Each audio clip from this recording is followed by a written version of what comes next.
हरतालिका तीज भाद्रपद के शुक्ल पक्ष की तृतीया तिथि को हस्त नक्षत्र में कुंवारी तथा सौभाग्यवती स्त्रियां पति सुख को प्राप्त करने के लिए भगवान शिव और माता पार्वती की पूजा करती है। इस व्रत को तीज, हरितालिका तीज, अखंड सौभाग्यवती व्रत इत्यादि के नाम से जाना जाता है। इस व्रत को करने से स्त्रियों को अखंड सौभाग्यवती का वरदान तथा मोक्ष की प्राप्ति होती है। इसका महत्व: यह व्रत वास्तव में सत्यम शिवम सुंदरम के प्रति आस्था और प्रेम का त्योहार है। कहा जाता है कि इसी दिन शिव और माता पार्वती का पुनर्मिलन हुआ था। हरियाली तीज शिव पार्वती के मिलन का दिन है। सुहागिनों द्वारा शिव पार्वती जैसे सुखी पारिवारिक जीवन जीने की कामना का पर्व है। वास्तव में हरतालिका तीज सुहागिनों का त्योहार है, लेकिन भारत के कुछ स्थानों में कुंवारी लड़कियां भी मनोकुल पति प्राप्त करने के लिए यह व्रत रखती है। हरतालिका का अर्थ: भाद्रपद मास के शुक्ल पक्ष की तृतीया तिथि को यह पर्व मनाया जाता है। यह एक ऐसा समय है जब प्रकृति अपने पूरे यौवन पर होती है, सभी और हरियाली ही हरियाली होती है। इस हरियाली की सुंदरता, मधुरता, मोहकता को देखकर भला कौन नहीं मंत्रमुग्ध हो जाएगा। इस मौसम में नव नव शाखा, नव किस्ले, नव पल्लव एक दूसरे से स्पर्श कर अपने प्यार का इजहार करते हैं और मानव जीवन को भी मधुर मिलन का एहसास कराते हैं। कहा जाता है कि माता पार्वती महादेव को अपना पति बनाना चाहती थी। इसके लिए पार्वती ने कठिन तपस्या भी की। इसी तपस्या के दौरान पार्वती की सहेलियां पार्वती का हरण अर्थात अगवा कर ली थी। इसी कारण इस व्रत को हरतालिका तीज कहा जाता है। हरत शब्द हरण शब्द से बना है। हरण का अर्थ होता है अपहरण करना तथा आलिका का अर्थ होता है सखी। इसी कारण इस तीज व्रत को हरतालिका तीज कहा जाता है। पूजन सामग्री: हरतालिका व्रत पूजा में लगने वाली सामग्री को एक दिन पूर्व ही इकट्ठा कर लेना चाहिए ताकि पूजा के समय किसी भी प्रकार की दिक्कत ना हो। सामग्री: पंचामृत, घी, दही, शक्कर, दूध, शहद आदि।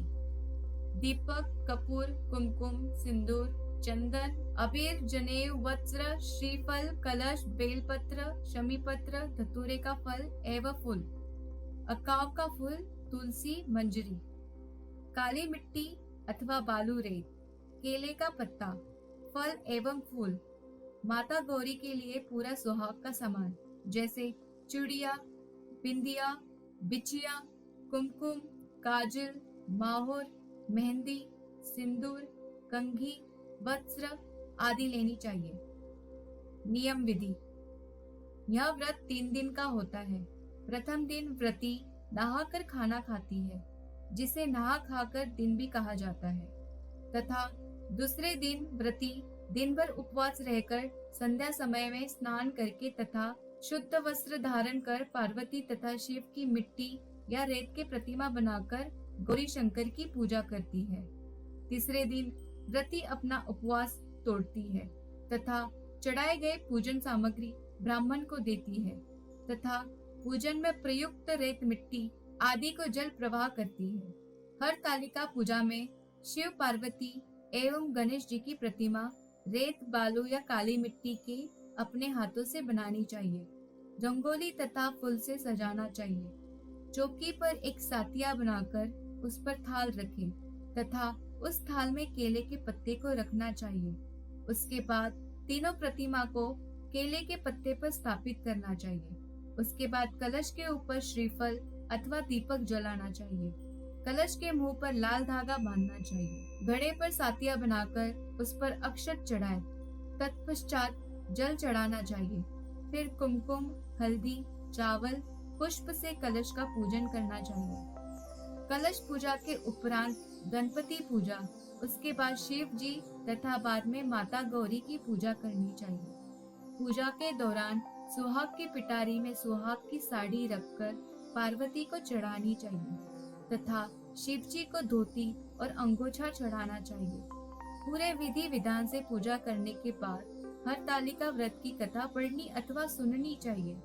कथा पढ़ने अथवा सुनने के बाद सर्वप्रथम गणेश जी की आरती, फिर शिव जी की आरती तथा अंत में माता गौरी की आरती करनी चाहिए। आरती के बाद भगवान की परिक्रमा, इस दिन रात भर जागकर गौरी शंकर की पूजा, कीर्तन, स्तुति इत्यादि करनी चाहिए। दूसरे दिन प्रातःकाल स्नान कर पूजा के बाद माता गौरी को सिंदूर चढ़ाया जाता है। उस सिंदूर से सुहागन स्त्री सुहाग लेना चाहिए।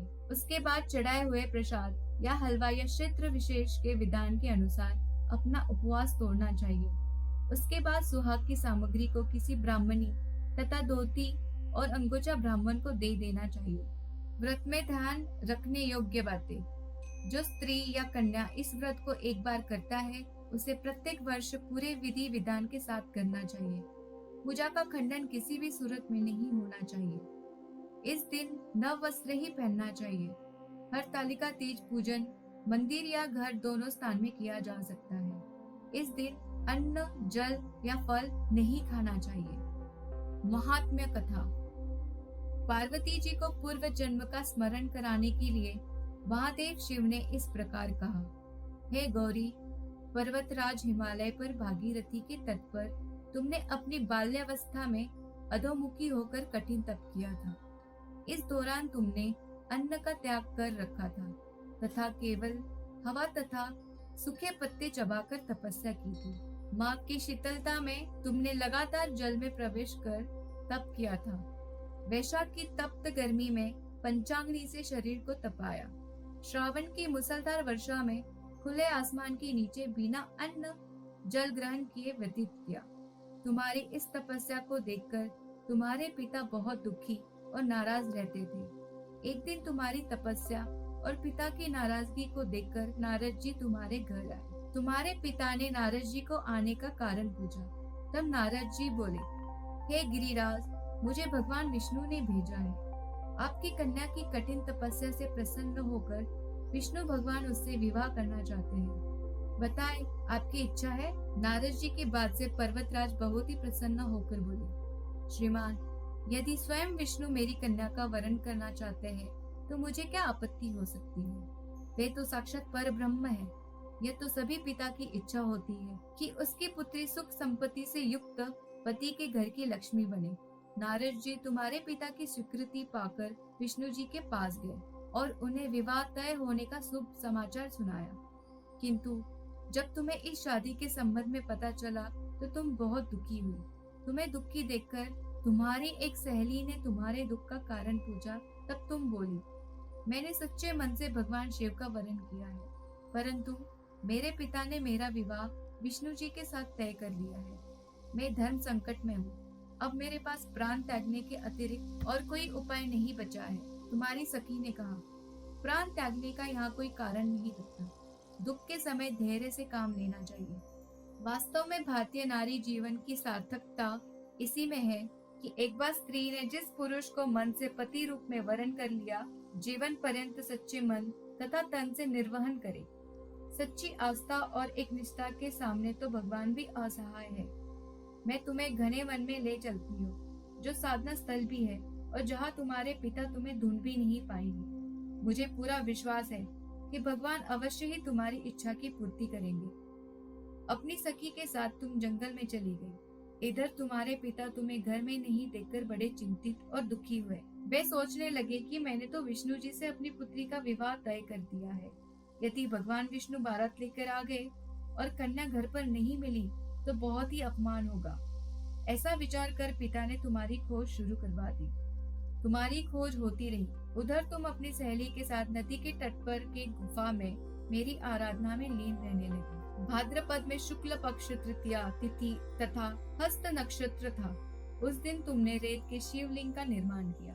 रात भर मेरी स्तुति में गीत गाकर जागरण किया। तुम्हारे इस कठोर तपस्या के प्रभाव से मैं शीघ्र ही प्रसन्न होकर तुम्हारे पास आ गया और तुमसे वर मांगने को कहा।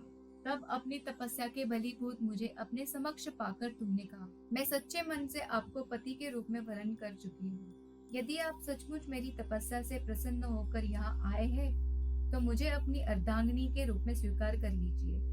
तब तथास्तु कहकर मैं कैलाश पर्वत पर लौट गया। प्रातः होते ही तुमने पूजा की समस्त सामग्री नदी में प्रवाहित करके अपनी सखी सहित व्रत का वरण किया। उसी समय गिरिराज अपने बंद बांधवों के साथ तुम्हें ढूंढते हुए वहां पहुंचे।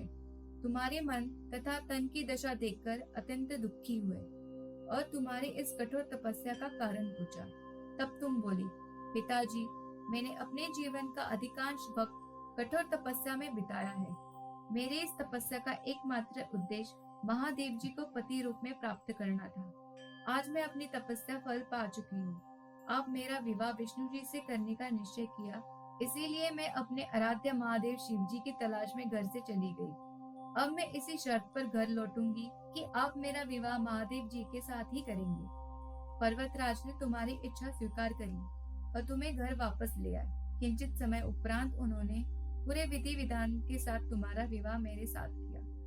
महादेव शिव ने पुनः कहा, हे पार्वती, भाद्रपद की शुक्ल तृतीया को तुमने मेरी पूजा अर्चना करके जो व्रत किया था, उसी के फलस्वरूप हम दोनों का विवाह संभव हो पाया। अतः इस व्रत का महत्व यही है कि जो स्त्री तथा कन्या पूरी निष्ठा के साथ व्रत करती है, उसको मैं मनोवांछित फल प्रदान करता हूँ। ओम नमः शिवाय।